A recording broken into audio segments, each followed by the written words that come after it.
Hello and welcome to the show. This is Once Upon a Gene, and I'm your host, Effie Parks. Thank you so much for finding the time to tune in to this show. It means so much to me to have you here. And if you haven't yet, I would really appreciate it if you could head over to Apple Podcasts and leave a rating and review. It really helps people decide if they want to listen to this show over another one. Also, you can share this show or an episode that really spoke to you or a topic that you know someone that you love needs. I would really appreciate any of that service from you. So today's episode, I'm so excited about it. Buckle up. It's about grief, but it's not your typical grief talk. Obviously, no platitudes, of course. No time heals all wounds nonsense. Just a lot of raw, messy, sometimes darkly funny truth about what it actually feels like to live with loss. My guest today is someone who I adore so much, and I've fallen in love with her since the moment I met her. She's the powerhouse behind a podcast called A Place of Yes and the founder of Jake's Help from Heaven. She lost her son Jake when he was just 4 years old. And for the last 13 years, she has been figuring out how to exist in a world that kept spinning, even when hers stopped. So we're talking about the stuff that doesn't make it into sympathy cards and the contradictions and the unexpected moments and the parts of grief that are ugly and infuriating and sometimes very weirdly hilarious. We're going to go there because grief doesn't fit in a box, and neither do we. I tried to think of some questions for her that were just more unusual than the questions I usually hear getting asked about grief. So hopefully I got something out of her that's going to resonate with you and mean something to you. I know for sure that it will. Okay. So please enjoy my conversation with Heather Straughter. Hello, Heather. Welcome to the podcast. Hi, Effie. Thank you for having me here. It is my ultimate pleasure, and congratulations on being my first video guest. Don't know if I'll end up using any video, but if I do, I'm happy it's you. Thank you. I wish I did my hair a little better. Your hair looks awesome. Last time I saw you were a blonde, so now you're a fiery redhead. It looks awesome on you. Ironically, it's my natural color. Really? Yes. I was like born a redhead, a fiery one, and then I started screwing around with my hair, and then I've been a blonde for like 16, 17 years, and all of a sudden I was like, I think it's time to go back. Oh my So it's like I'm a gosh. fake natural redhead because I didn't want to cut it and then let it grow out and do all that. So we tried to recreate it. I have so many things to say about you being a redhead and me being a hairstylist, but I'll save that for a private conversation. Because we have so much podcasting content to get to today. And I'm just so happy to have you on my show. I just love you so much, and I have not even known you for very long. And I think so many people can understand that about the people that we meet along the way. So I'm excited for my audience to meet you and to learn about you. I'm definitely going to ask you a lot of inappropriate and personal and messy questions about grief. I love them. I'm so sorry I didn't give you any warning for that. Nope, I'm but ready. I think that you have a lot of wisdom to share, and I'm looking forward to it. So please introduce yourself. Let us know, Heather, who you are and what you're doing, and about Jake and about your podcast. So my name is Heather Straughter. I live in Saratoga Springs, New York. And about 15 years ago, my son Jake died. And that sort of, when you look at your life, right? Like that is this crazy moment. And it was a moment for me where, and I'll tell a little bit more of the story leading up to that in a minute. But like for me, it became this very clear, like fork in the road of where I either had, like, because what I wanted to do was like crawl in bed and never get up again. But I knew I had to do something different. And the only way that I could do something different and be a good mom to my other son, Ethan, and to do all of the things that I kind of still wanted to do with my life was to figure out how to be, I hate saying of service, but sort of how to remain Jake's mom even without him here. And that was to surround myself and to support families that were like mine and that look like mine. And that I feel like once you have a child who's really sick and has those rare disabilities and you're the only single one, you learn so much. I want it to be for people what I didn't really feel like I had when Jake was alive.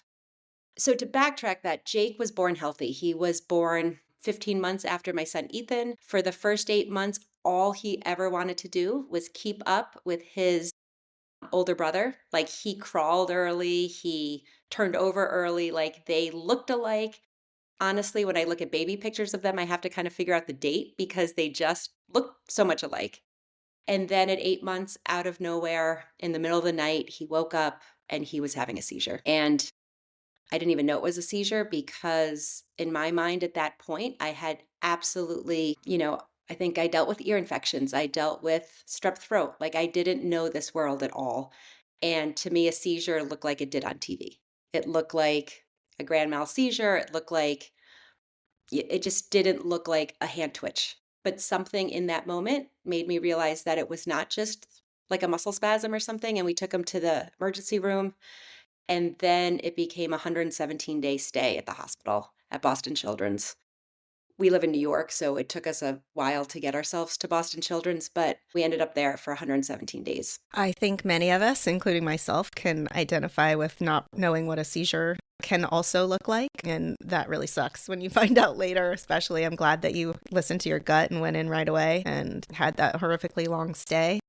You mentioned just a second ago that you hate to call it of being of service, but I think that it's one of the superpowers that you can get in here in this world, because being of service and doing a community service helps both parties, and it's making change. So I think you should own that community service for sure. No.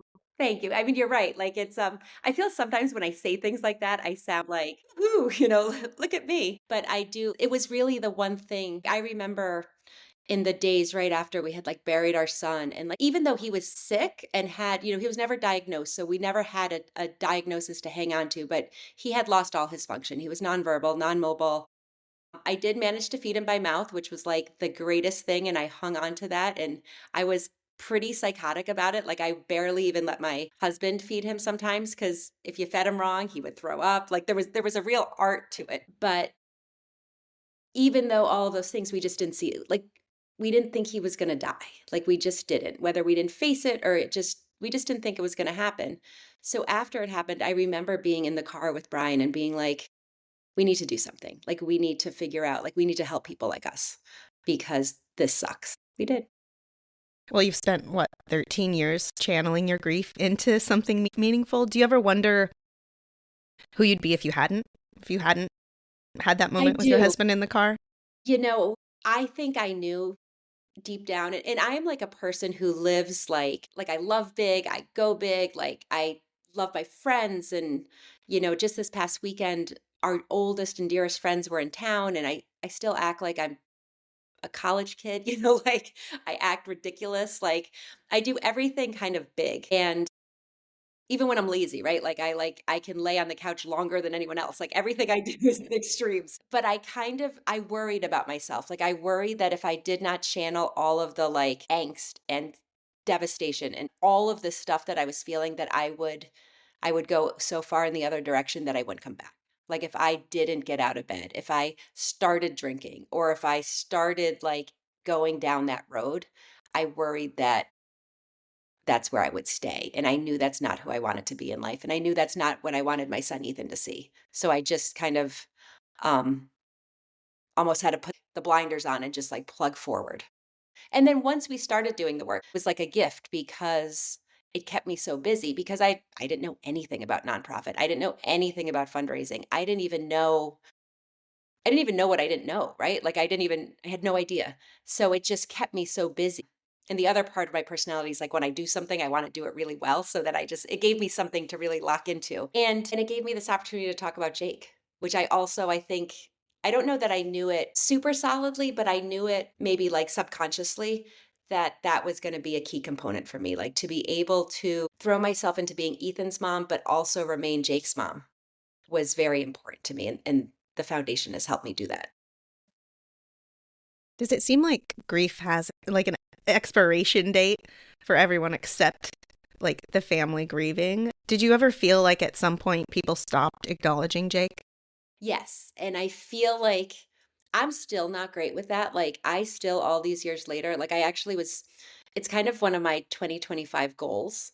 Like, when not goals, but like sort of things I want to lean into is I get so mad. So he passed on December 8th. And every December 8th, It's almost like I'm super petty and I keep a list of who reaches out and who doesn't. Hold on, Like I'm not an putting that in actual my calendar again. Oh, it's already there.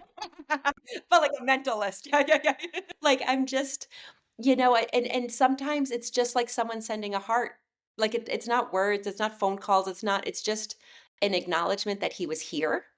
And every year there's just fewer people that do it and it breaks my heart. Like it makes me still sad or mad or all of that. But I think that there reaches a point with grief where people feel so uncomfortable around you. And that's part of when I started the podcast last year. That's what I wanted to talk about because I think they just don't know what to say or how to respond or how to comfort. So they want to just ignore it.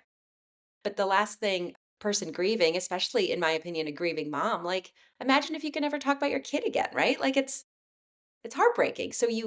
I want people to acknowledge Jake's existence, or if they can't acknowledge him, acknowledge what we're doing in his memory. So we're always very like, cheers to Jake, or like we just try to keep him kind of present, I think. Yeah. Obviously, that is something, and that's definitely what I expected you to say. But is there anything else about grief that has just not changed or gotten easier with time? Sometimes I even think that it's hard to say because like there's times when I'm like, oh, I'm good at this now, right? Like I talk about it all the time on a podcast. People come to me for advice on grief. Like I'm great at it. But the fact of the matter is there could be a day and you don't know when that day is, right? Like I don't know if it's going to wake up tomorrow or if it's going to be at the grocery store, Saturday. Like it still punches you in the gut. And that I think is the hardest piece is like you never know. And back to your question before about like an expiration date and do people, people sort of think you should like move on or have it's just it's forever. And I know that for me personally, but I've seen other people as well. And I see like even recently, like this past December, my father-in-law passed away. So my husband in the last few years lost his mother and his father. Even though they were in their late 80s. They lived a long life. Like it still sucks. It doesn't matter who you're grieving. It doesn't matter how long it's been. Like it still can take your breath away. And I think that's the thing that unless you're in it, people don't understand. Right. Oh, so this was kind of interesting. I had a really rough fall. And I couldn't figure out what my problem was. Then I realized, like, it took me a while to put it together, but I realized that so many people, Jake would have been a senior. And all of the kids who would have been like friends who had kids the same age as Jake who like would have been there were posting their senior pictures. And it sent me pretty dark because I was like, can I swear? I was Yeah, yeah. I was like fuck, like he never will have a senior picture. And he should. Like he should be here. And granted, he wouldn't have been at the high school like Ethan. It would not have been the same kind of thing. But god damn it, he would have had a senior picture. And he doesn't get one. And it got me dark for a little while. So it's like there's always those things, and you never quite know. If you had told me that that would have been a trigger, I never would have thought so. I'd be like, no, of course not. I know he's not. Like it doesn't even make sense. But it did. It sent me like off the deep end. Yeah. I mean, I can completely understand and like know from my own experience now that that is something that would probably trigger me. Maybe it would depend on the day and how much sleep I got. Is there anything that grief like ambushed you on where you didn't expect it? Like that wouldn't have been kind of one of those milestone things where you might expect it? Has grief ever ambushed you in something or some place that never should have been invited to? I would say yes, and I'm trying to think of like a real concrete example. But the thing with grief is it can sometimes be like you might relate to this. So like Jake, when he was in his car seat, he was in one of those big kind of special needs car seats, and he didn't have great head control. He just didn't. So we had one of those like neck things. And sometimes I kind of wish we just bought like the airport pillow because it effectively was the same thing, except we bought this like $300 thing that was like the same thing as the airport pillow. But he had that because if his head fell forward, he could not lift it up on his own, but if it fell a little bit, he could. But half the time that I'd be driving, like with him in the back seat, I'd have like my hand back. So I'd be like driving my hand back to kind of like pop his head back, like if it fell forward. There would be moments after he passed for like a while where like I don't know what would happen, but I would put my hand back. And I went and I was like, there's no one there. Like, there's no one there. So things like that would happen, right? Or still, like we have a guest room in like kind of in the attic of our house that I use for a ton of storage. And just a couple of weeks ago, I was like, you know what? I got to move some of this stuff. Like we got to go through it. We got to go through it. We got to through it. In the back of one of the closets was his bath chair. And I was like, well, it can go to the basement, but we're not getting rid of it. Like I just took it from the attic to the basement, but I'm like, we're not getting rid of it yet. I know that in the beginning, especially, but along the journey of having a kid like Ford, sometimes you can get in that space where it feels a little competitive. And I see some families that it really affects, right? If their kid isn't as severe as your kid, then, they kind of push those people away. And I wonder, is there sort of like a similar experience like that in the grief world? Do you ever feel competitive in your grief? Like, no, the suffering Olympics, I win. Is there any sort of hierarchy like that you've run into? And is it just understood or is it annoying? I would say for the first 10 years, like I strongly believed in this hierarchy of grief, right? And I was at the top of it. I was like, you're not supposed to bury your kid. Two things would happen. I'd get super annoyed if someone was like, I lost my dog, and carry on, or like buried their parents, because I was like, that's how it's supposed to be. Like internally, I would rage for, like I said, like 8, 9, 10 years, like a long time. And then I also would get, and I'm not overly proud of this, but I would get so irritated with people who like addiction or like drug overdoses or any of that, because I'd be like, you don't respect life. How dare you? Like my kid had no choice. Like my kid fought every day, with like he turned once in bed and broke his femur. Like my kid suffered. And how dare you treat life so casually? Like I just would get nuts. Somewhere along the line and somewhere around when I started my podcast, like what it all sort of happened the same together is I started to have, I don't know if it was turning 50 or like just getting a little compassionate or like, I don't know what the moment was, but I started to recognize that I don't believe in a grief hierarchy anymore. I believe that loss just sucks and it hurts. And what you grieve is your relationship. And some people, like their pet has been with them for 16 years, and that is their, not their person, but it's their person, like that is their like best friend. And who am I to say that that's less than or whatever? You know what I mean? So, but I honestly, for longer than I care to admit, I was very like, I win every grief competition, hands down. And now I'm like, hey, it sucks for all of us. So it's really like a recent transition for me. Sounds pretty normal, and I'm glad you've gained that perspective. But I would like to know what the pettiest thing is that grief made you do. Oh God. I mean, I think I could put that's a whole long list to choose from. I mean, I think that I don't know that it's the pettiest, but I would hang on to anger and resentment and I would let it make me kind of a bitch, right? And again, I almost feel like this is very corny to say, but I turned 50 and I kind of feel like I reevaluated who I wanted to be in life. Like I was kind of like, you're 50, like you're old, like you still act like you're 25, but get your shit together, lady. Like, it's like I gave myself a talking to. And I was kind of like, you preach about how people should treat those with disabilities and how everyone should like be kind. And I would preach all these things, but internally I wasn't always kind. I was just like, how dare that person say that to me? Or that person didn't know this, or they forgot Jake's birthday, or like they forget, like I just was always in like a secret fight. Like, do you know what I mean? And so much so that like my friends would be like, oh, don't be in a secret fight with me. Like, cause it was like my thing. I just like secret fights. Like I would just harbor it all. And I'm really trying not to. Like, I'm really trying to, not that I'm all kumbaya, because that's not true either, but like, I'm trying to just release it. Just be like, the only person I really hurt when I'm hanging on to anger or being bitchy or saying something super nasty because I can, the only person I'm really hurting is myself, right?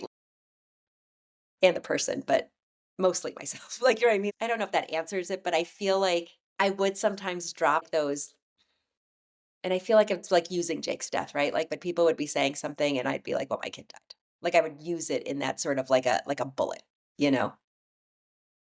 And it's just not nice. Yeah. I mean, it does give you some dark humor. And sometimes if you say, well, my kid died in the right setting with the right people, it's kind of funny, right? To break the mood or Yes. whatever. You know what I mean? No, I Um, totally do. Yeah. I mean, And I then think that sometimes with the right people, and that's yeah, how I know who my people are, right? exactly. Like Because people can think that's it's who I am. absurd or inappropriate, but it is one of the ways you can Solid way of find to coping, I cope. think.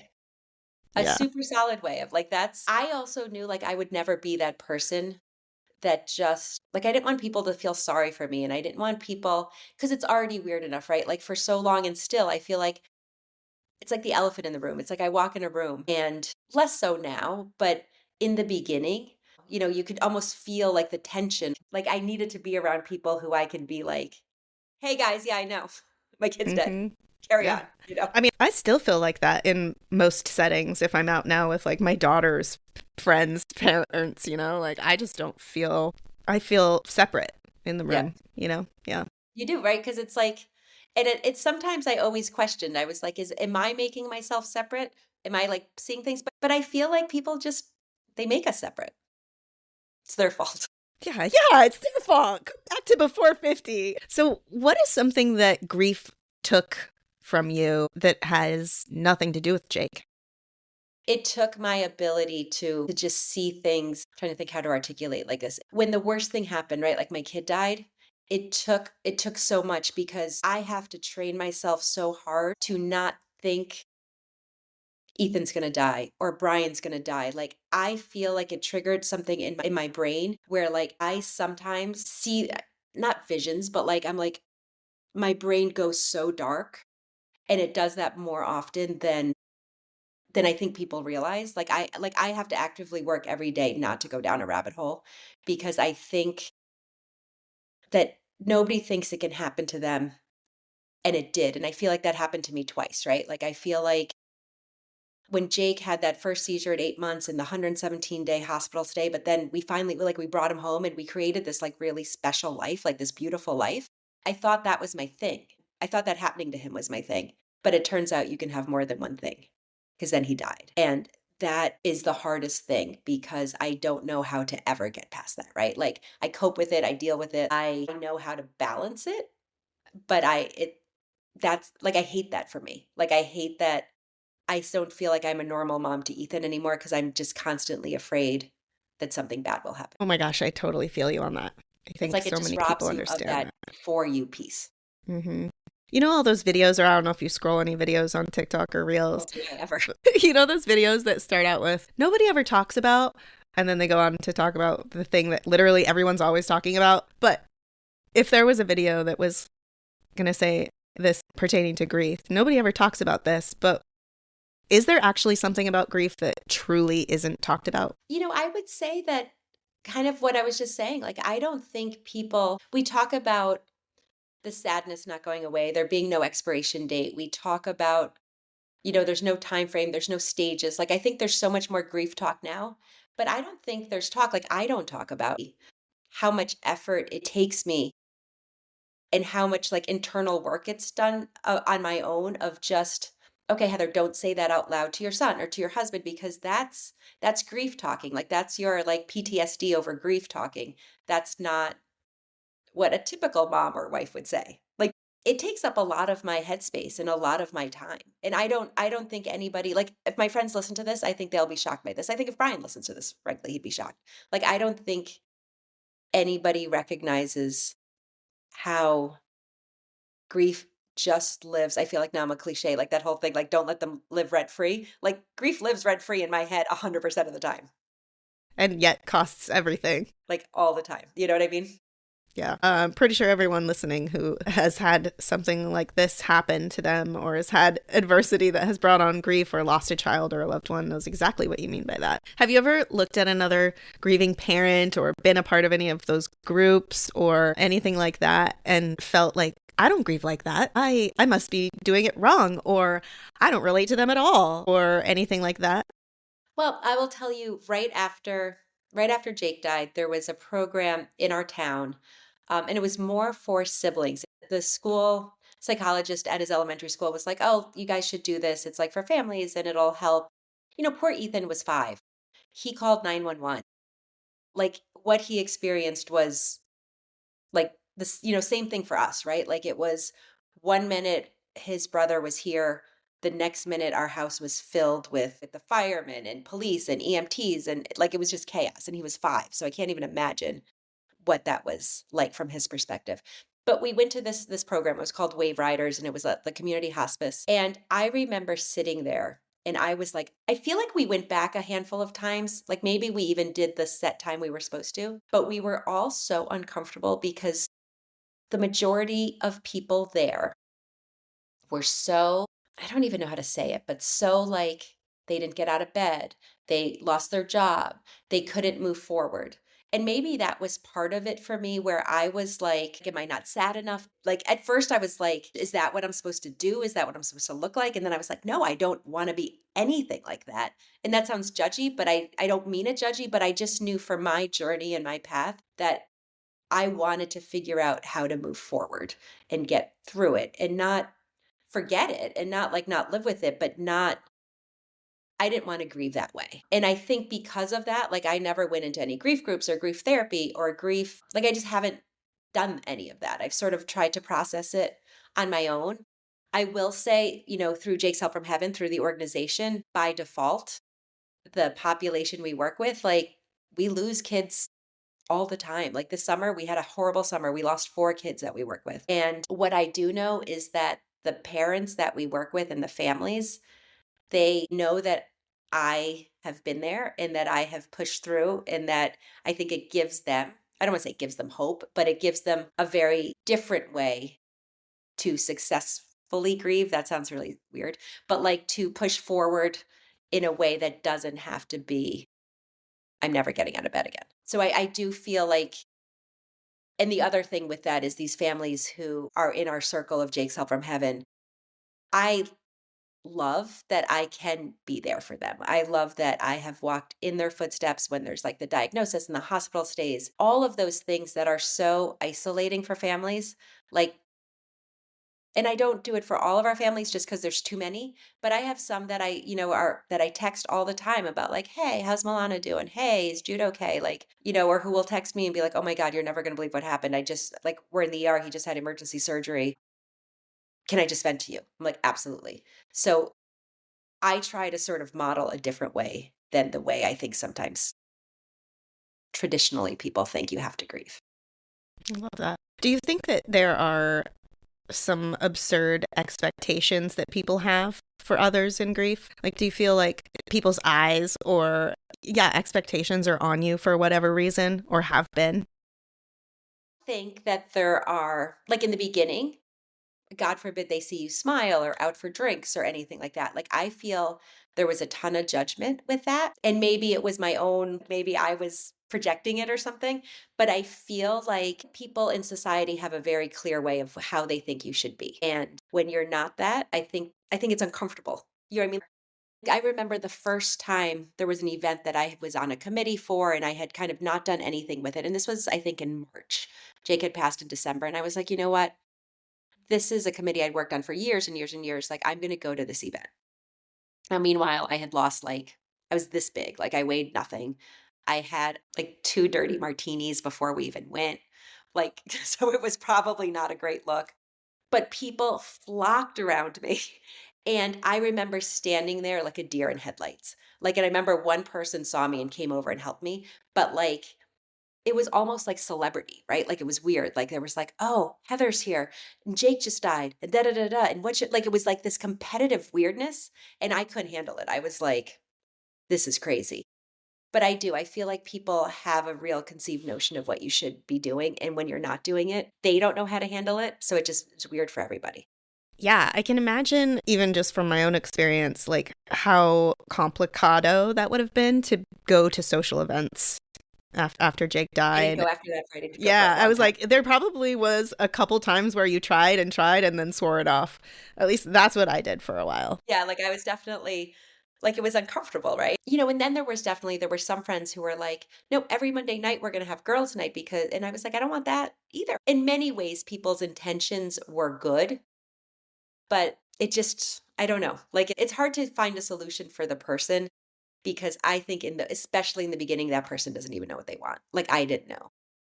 Yeah, yeah. I mean, there's such a disconnect between grief and your life now, right? And like how are you expected to be this fully functioning, lovely person, but then also hold like this endless loss? I kind of say this with people sometimes, like grief is like a full-time job, Yeah. like it really is. Is there a part of grief that has softened you, and maybe even a part of grief that has turned into something good for you or that you like? Is there a part of grief that you actually like? So this is kind of like that two-part story again, right? Like I think in the beginning, I say this now as I look back at when I used to get really angry with people, or I harbored a lot of like, my grief is the worst grief, and your grief isn't the same. A lot of that was I didn't deal with it. And now that I love that I can be this person at Jake's Help from Heaven. I love that I have this connection to people, whether I've met them in person or not. Like, I love that I can understand. Like, I love that you and I have talked twice on podcasts.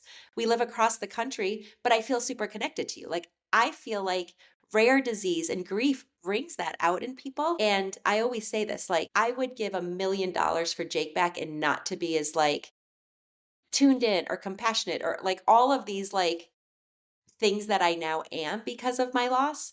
I'd give anything to just have Jake back and not be as enlightened or whatever. But I do think because of this loss and because of this experience and because of my time as a rare mom and those things, I'm just kinder and nicer and I feel so deeply, right? Like when I see someone being shitty to someone who can't fight back, like it makes me a total lunatic.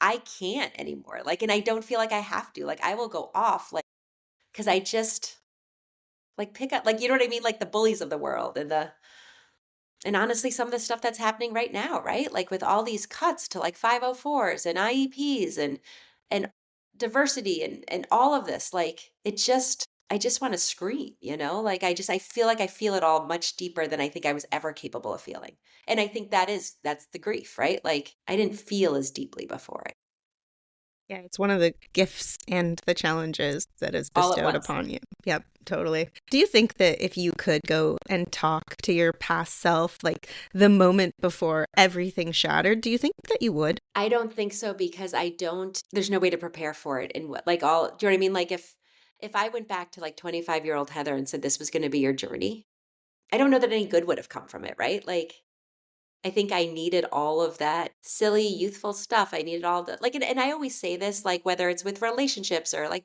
any of that, like I try very hard not to live like a life of regret, right? Because you do the best you can with what you got. And sometimes you make mistakes and sometimes you make horrible choices, but like you learn from them and you figure it out. I think I would have I'd let it play out exactly like it did and let like the before Heather be naive and innocent.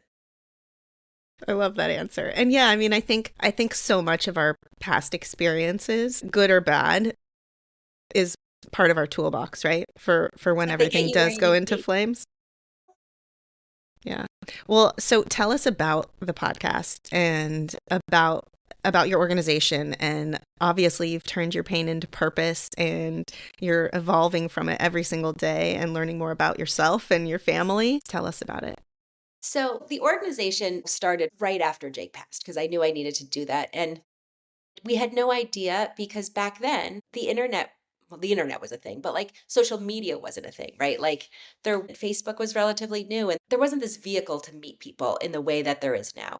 I didn't know like that there were families like mine all around my community. So we kind of started where we were like 100-mile radius of Saratoga Springs, people, and we kind of our mission was like to help kids like Jake.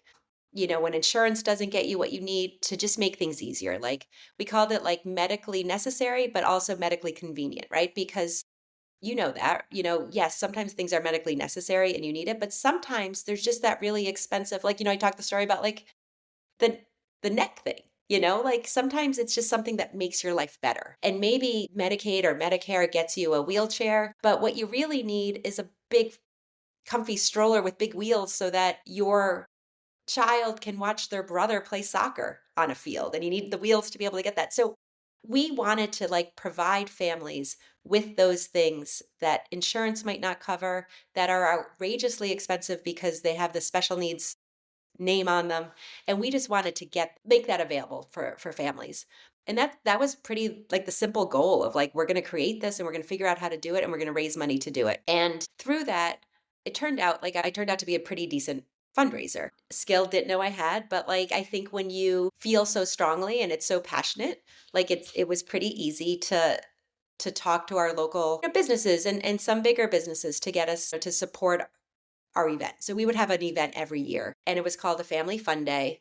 And we did it around Jake's birthday. And we did it that first year because I knew I needed something to look forward to. And we did it at the bowling alley where we used to take Ethan and Jake, like very simple premise. And it grew into a really big event. And it was like our landmark event. We did it every year. We made enough money so that we could give that money away every year. Like we were very transparent. Our last year, we raised 200 grand at it. It was wild. But with that, the bigger it got, the bigger it got, the bigger it got, the more money we were giving away. It's still just me doing it. And I just was burning out. Like I just was like, I can't do this. And I struggled so much internally because I knew like there's families that count on us year after year after year for help and we can't just disappear. But I also knew that Ethan went to college. I just couldn't keep doing this forever at the rate of which we were doing. Like I started this organization to help others, but it became a full-time job with no pay. And it just became kind of a lot. We wanted to stop doing fundraising. COVID kind of helped that because all of a sudden people were less wanting to go to events with 300 people. So I had this idea that if we did a podcast and shared the stories of the families that we work with, that people would want to hear that and that there was going to be value in that. I just knew it because I knew that the relationships I had and just these remarkable families that exist all over the world, right? Like in every pocket, in every community, there are families like ours doing what we do every single day. And I just feel like there had to be a place to share those stories. And that's where A Place of Yes came from. Place of Yes is something we would always say at our board meeting. Like sometimes we'd get board members who'd be like, why are we paying for music therapy or something? And I was like, because we come from a place of yes. So that's where the title came from. And it really just became a place. Like the first 5 or 6 episodes were just, maybe even more, were just Jake's families, like just families we had worked with. And I was like, let's just tell your stories, like share your experiences, talk about what it's like. And some people were more comfortable than others in talking about it, but it kind of built a little bit because we're everywhere, right? Like people want to feel like they're not alone. And I think that sharing these stories and sharing stories of grief and loss, but it's not, they're stories of hope and resiliency. And like people sometimes will say, oh, I don't want to listen to your podcast because I don't want to be sad. And I'm like, well, then you've obviously never listened to it because there's laughter and joy and all good things too. Like both things are true. Both things are true. So are the services and things that you provide for people, is it just for like local New Yorkers or does it spread out? So it started 100-mile radius. And honestly, just last June, as we talked about, well, the sustainability of me, right? Because we really were like, what happens when I burn out? Like when I can no longer do this? And we talked about all these other options. Like, would another organization pick us up? Or do we try to franchise it almost? Or do we hire someone? And I was like, well, we don't hire someone because to have like an executive director at a nonprofit who's doing the stuff that I'm doing, we have to raise all that more money. Like that doesn't make sense. So we tightened up our geographical location. We tightened up that just so that we could continue to help those more, like the people that were already helping. I do wish, like, there's a pipe dream of mine, and I have no idea how it would even happen or where, but there is that little seed in the back of my head that if we could have, like, because communities everywhere need the work that we do.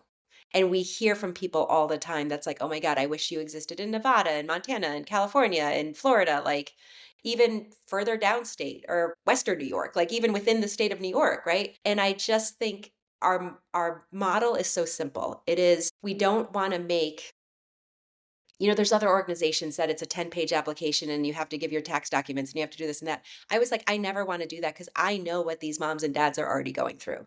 It's a super simple document. It has to be signed by a doctor because we have to make sure it's legit, or, have a script or like a letter of medical necessity from the therapist or something, but that's it. Like it's a basic application. And if you do the basic things we ask you, we are going to say yes. And I wish that we could figure out how to pop them all over the country because I think it makes people's lives better, right? And it's not just the individual you're helping, it's like the brothers and the parents. And when the parents' lives are a little easier, when the brother or the sister's lives a little easier, the kid is too. Like everybody works better. So we try to kind of do like the whole family approach. Yes, that's so awesome. And may your podcast, now that you're on the airwaves, really bring out that mission that you have, because you never know who might help you pick that up and Well, expand it. it's interesting. Like I don't talk about it a lot. This is the first time I've sort of put it out there, but that's in a perfect world. How great would that be if like there'd be these ways, and I don't even know where to start with that, but like where we could have this model of just, we do like medical reimbursement, right? So, you know how expensive it is every time you have to go to a specialist. And if you're not lucky enough to live in the big city, there's where we are, there's people going to Boston, New York, Philadelphia, and then you're usually getting a hotel. I mean, it's just so we cover all that. Like we pay for your gas or your transportation, we give you a hotel stipend, a food stipend. Because again, it's like the family. Like when we used to go back and forth to Boston with Jake, it wasn't like we could just go down and back in a day. Like he needed like time and space, and we'd bring Ethan, and then Ethan was like on board. So then we'd go to the aquarium or something because you try to like make something out of it. And we want that for our families too. We want to try to ease that burden. And I always hate saying burden because it feels so negative, but we want to make it easier for them to do everything they want to do. Yeah, and really only coming from another person who's been there really understands the simplicity of the task and how that's like the most important piece to actually allow families to accept that help without putting more on their shoulders to burden. I love that. Well, it's even like, when we do the equipment, like we have the equipment delivered to us, and Brian, like Ethan used to do it, but like Brian builds it all because that'd be the other thing, right? Like I remember we'd get this like approved for something for Jake. And then when do you have time to then like build it or do it? Or so we just try to we try to take all of that like extra crap away from it and just simplify the process. We will get it in their hands good and ready to go. Yeah. Did I make this up in my head, or did you help our mutual friend Daniel DeFabio get that little elevator? Or did I No, we make that didn't get up? the elevator, but we worked with Lucas a ton of times. We might have actually reimbursed for some of that. I'm trying to remember, but we got like equipment and medical travel reimbursements. Like it was wild to me because we worked with Lucas a ton and with Daniel. And then I was reading Jesse Fine's book, Breathtaking, and it was talking about Daniel DeFabio. And I was like, well, that's not like, Joe Smith. Like that's not I was like, is this the same? So I like emailed him. I was like, is this you? Like, it is you, right? And he was like, yes. So I was like, well, now you have to be on my podcast. Oh my gosh, that's awesome. I love small worlds. I love that so much. And yeah, shout out to Jessie Fine and her book Breathtaking. It is a It masterpiece. is a Go masterpiece. read it. She just was back on my show for a second time. We talked about when she was in Guatemala over the holidays and she worked with like a Mayan, worked, I guess it's probably not the word, but like went to a Mayan priestess and connected with Dahlia. 'Cause I'm Amazing. Ooh, obsessed. I'm definitely gonna listen to that episode. I want to do that. I was like, I want to do this too. I was like, I'm always scared to do any of this. And I was like, I just want to talk about this. It's like a very niched episode, but I was like, we're just talking about this. I love that so much. That makes me think of Ethan, actually. Like, I know when Ethan was a little boy, like all children have, is this special veil that hasn't lifted. And he used to say that he could see Jake, or that Jake was in the room. Yeah, And I just, he's right there, Mom. Don't yeah, cry. yeah. How is he doing now? And in like the most basic way possible, because I know we could never get the depth or the nuances of it. Like, how is he doing? And have you noticed that it's turned him toward any sort of compassionate career or something like that? So I think it has made him through his elementary and middle school and high school. Like I think through a lot of that period, it has made him truly a more compassionate child. Like I would hear from like other parents, like I remember when there would be like a new kid in the class, like he always was the one who would sit with them or like invite him to play football after school or like that kind of thing.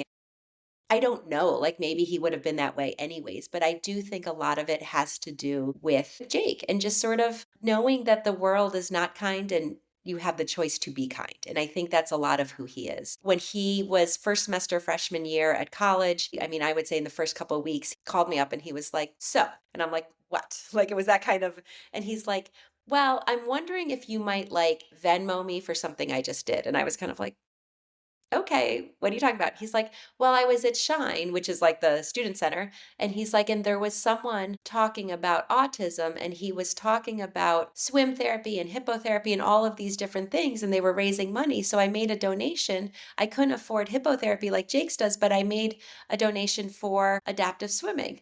And I was like, "That's fantastic, buddy. I love that." I was like, "How much? What are you talking about?" He's like, "Well, it was $250." I was like, "Well, you cannot afford that. Yes, I will Venmo you. Your kindness and compassion, and I love, love, love that you did that, but next time you're so moved, 25, $50 max, like, you're good." Yeah, it's okay. It's okay. It's great.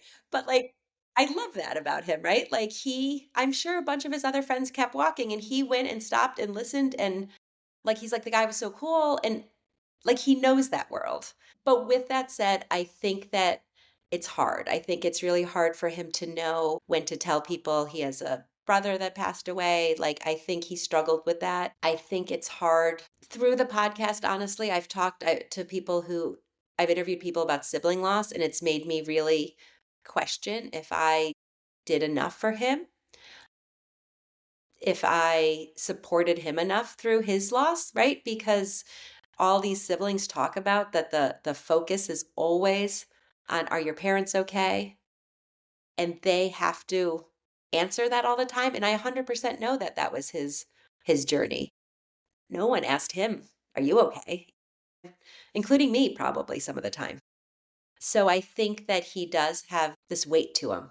And I hope that as he is, he's 20 now, which is wild to me that I have a 20-year-old. It's wild. But, I hope that we together, as he's an adult, like I can help him now because I don't know that I did a great job along the way before this. Yeah, I think we all worry about that at all times with these darn siblings. You know, I have some so extra special dudes who have lost their siblings. So if you ever want to meet them or listen to some of their stories or connect them with Ethan, please do so I because would love to. Yeah. they're like my mentors, in just like how to make sure that I don't completely screw Esme up. But they have so much wisdom, and just like I'm sure Ethan does, right? And they just walk differently and they have a different sort of spirit about them in general. And Because they we have needed, so much to add. They have so much to teach everyone.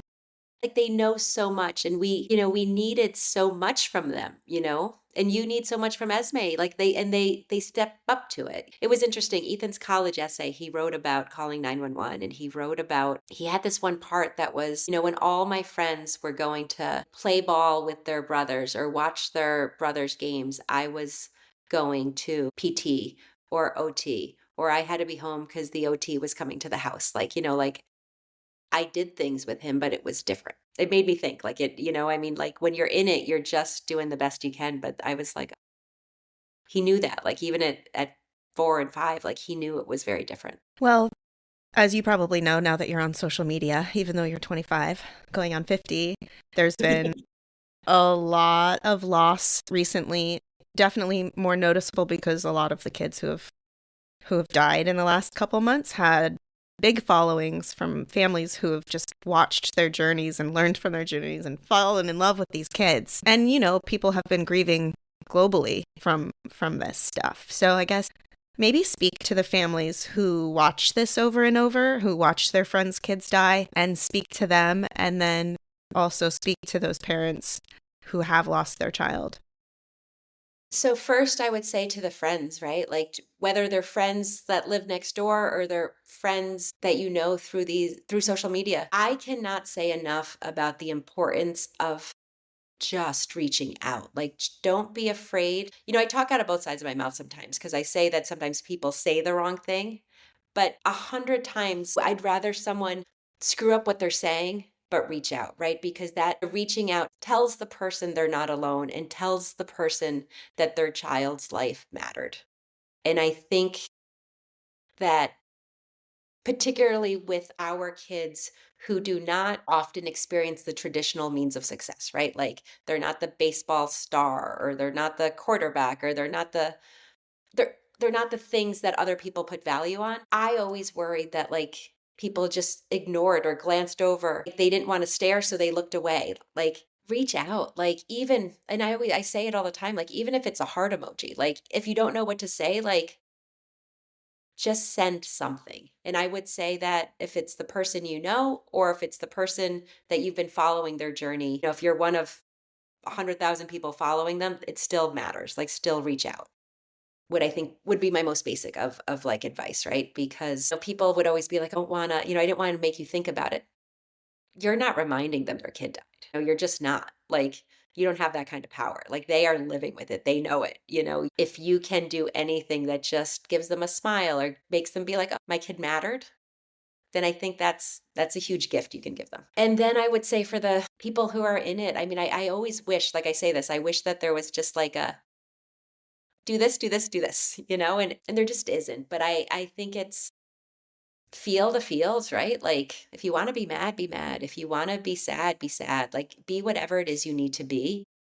But also you have to think small and big at the same time. Like you have to think like what do I need to do for myself and for my grief and for my feelings right now? But then also where do I want to be? Like do I still want to be in the same place in 2 weeks, in 3 months, in 1 year? Like, and I think you have to very cognizantly think about that because otherwise grief is so big, it can just eat you up. And that's kind of like what I talked to earlier, right? Like we all have this, whether it is you don't get out of bed or you drink too much or you just live at like whatever it is, like you have to very consciously keep yourself moving forward. So I think it's that balance of like, you know what, today I need a day of crying in bed, but tomorrow I need to get up and go for a walk. Like, do you know what I mean? Like, I think being very deliberate about that, because otherwise, I think that's how some people end up not leaving the house for 2 years. You know what I mean? I do. I do know exactly what you mean. Amen. Heather, thank you so much. How can people get in touch with you? And obviously I'll have a place of yes linked on here. Go subscribe to her podcast. It's so amazing. It's my new favorite podcast. Oh, I Go love check that. it out. And So I am on all the socials. A Place of Yes podcast has its own page. Heather S. Straughter on Instagram, Jake's Help from Heaven on Instagram. You can always reach out to me via email at heather@jakeshelpfromheaven.org. I love to hear from everybody and anybody, and please listen to my show. awesome. Thank you, Heather. Thanks for being my guest. And I'm so glad I met you. And I'm so just grateful that someone like you exists and you're putting this goodness out into the world. I am always even just really concerned about families. Like, I just feel like all these families are my families. And when someone loses their kid, I just like to be able to help them go somewhere to whatever planet where someone understands them that day. And you are now in that rare collection. So I I appreciate that. am, no, please send them my way and ditto. I am so, we talked about this when you were a guest, but I am just so happy to have met you and to have connected. And I love how you're out there talking about these things. And anything I can do to support and help you and the families you work with and your conferences and any of that, I'm all in. I'm here for you. I love it. Awesome.